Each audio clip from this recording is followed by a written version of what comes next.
So we've been talking a lot lately, and Esther's been thinking incessantly about it on her own subjects and time, about the power of non-resisted thought, the power of non-resisted thought, the enormous power of non-resisted thought.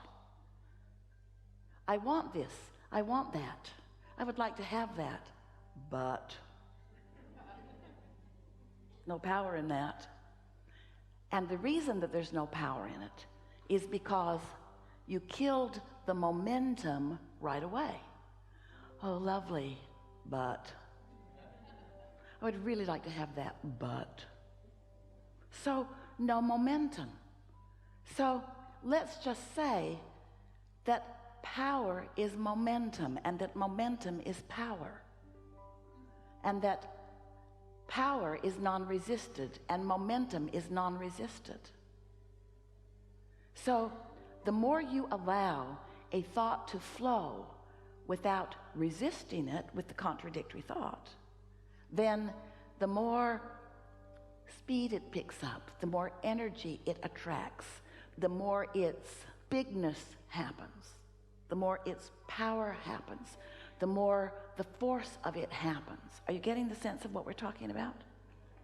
So if you are thinking a thought about something you really want, that you've been a while wanting, and your conclusion is it hasn't come yet and is too slow in coming, then when you think about this thought, you think about it with such a mix of resistance that nothing changes. It just stays in its same relationship with you. You want it, but you've got a push-pull going on with it. So no momentum ever happens, and no what feels and looks like magic to you and others ever happens, because you don't allow the momentum to allow it to happen. If you have a thought about something that you don't care that much about, you're not offering much resistance to it because you're not thinking about it that much, but you're not really encouraging the momentum of it either, because you're not focused upon it. But this is the thing that we want you to hear. Even though you're hardly even thinking about it, the fact that you're not offering resistant thought means it's gaining momentum. So things you sort of kind of care about or sort of kind of want that you don't offer very much resistance to, they get bigger and bigger and bigger and bigger. The momentum comes and they keep presenting themselves to you in different ways, and then they get big enough that you see them. We love you so much, and then when you see them, what do? But then you offer the resistant thought, because you believe in the but. You believe in the objectivity. You don't want to look like a crazy dreamer. You don't want to look like someone who doesn't face reality. And we want you to be someone who is fine with us if you face reality. We just wish you'd be a better selective sifter about which parts of reality you face. We don't want you to make stuff up. We don't want you to irritate people by saying things that are absolutely opposite of what they are. But we also want you to speak more about what you desire. So we'll talk about that as we are moving forward here today. How can you manage the energy of your own thoughts? How can you allow more momentum to flow? How can you allow enough momentum of what you desire to flow that your contradictory beliefs don't have enough power to really slow them down that much? If you're at the top of the hill, this is a perfect place for this analogy. Esther was knocked over the first time she saw the San Francisco hills. She couldn't believe anybody was really driving on them. And so we said, Esther, imagine that you're at the top of the hill and you want to give yourself a lesson in gravity and inertia. So you just get behind your car, take it out of gear, take the parking brake off, and push it just a little bit. And when it's just on this level ground at the top of the hill, you'll be able to push it. You'll be able to nudge it. You'll be able to push it right over the crest of that hill.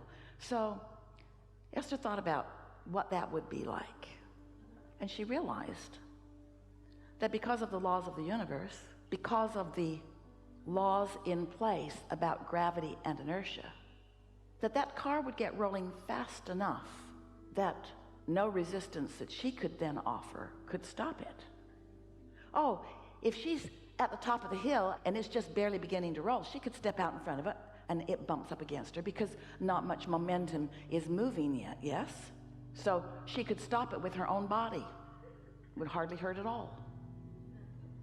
But if she waits until that vehicle is at the bottom of the hill, she's standing down there at the bay, oh, here it comes, here it comes, here it comes, no problem, I'll stop it. Here it comes, here it comes, here it comes, here it comes. She's not going to stop that, is she? The momentum of it is going to take her over. So we want you to contemplate your power of non-resistant thought. We want you to stand at the top of the hill and let your thoughts roll in ways that are non-resistant. Now, you do that about a lot of things. You do that about the things you already believe. If you want something and you believe it, then you've got non-resistant thought. That's why you keep living it. Whether you want it or not, if you believe it, there's thought that is in motion that is not being resisted by you. When you really, really, really, really want something and you're not in the way of it, then it's manifesting all over the place, isn't it? But we want you to find a way, and you can do it here today if you want to play with us in this way. We want you to find a way that you can believe what your manifestations or evidence have not yet proved to you. We want you to believe in your extreme ability to attract wealth and prosperity into your experience.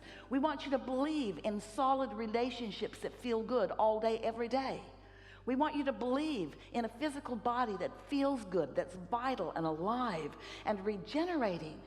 We want you to believe in the things that feel good to you. We want you to believe in the things that you want, not just the things that you've already got. You don't even, we love you so much, you don't even do a good job of believing in what other people have received.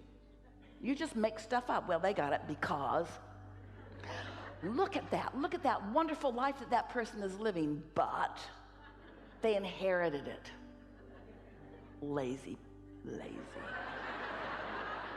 They struggled not one bit.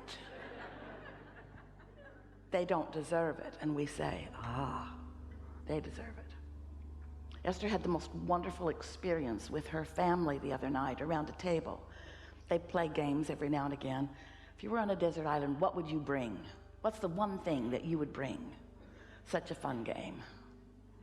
Makes you want to hang out with a lot of people that bring different things. Which is kind of what your plan was when you decided to come into this environment. You need to hang out with a lot of people that bring a lot of different things. And as you play with each other collectively, you have a lot to choose from. You benefit each other. And so this particular game, Luke asked for the game, and he said, if you could only have one wish, and then right away he said, and you don't get to wish for infinite wishes. He's played with other adults before. What's your one wish? And they went around the table, and Luke said, I want things to be equal. And everyone went, oh. And Esther said, they already are.